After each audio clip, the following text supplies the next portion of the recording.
Let's take a look at what is happening in the markets, and starting off with the JC that just closed, which is trading significantly in the green today, and we are seeing the all share on the day up by almost 1.5%. And we are seeing that optimism largely coming from the resources 10 complex that has rocketed almost 4%. Of course, we are seeing the PGM miners having the time of their lives. So Valterra up more than 6%, Northern up almost 5%, Implats almost 5% as well, and Sibanye Stillwater with a gain of 4%.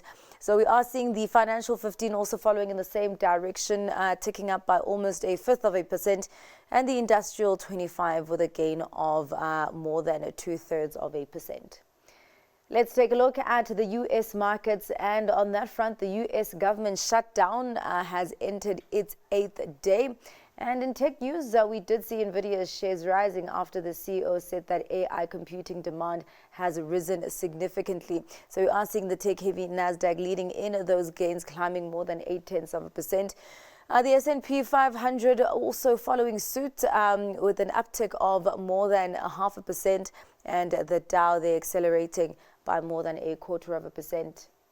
Let's check in on the markets across the Atlantic, and that optimism filtering through there as well, and a significant rebound on the CAC 40 that had been under pressure due to the political crisis in France, that climbing over 1%. We do see the DAX with a gain just shy of 1%, and the FTSE 100 accelerating by almost 0.75%.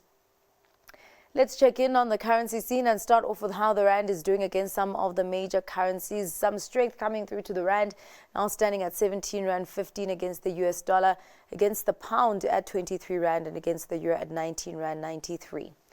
Let's take a look at the other currency pairs, starting off with the euro dollar at 1.16, pound dollar at 1.34, and the yen just, more weakness on the yen as we are still seeing those equity markets in trading at record highs.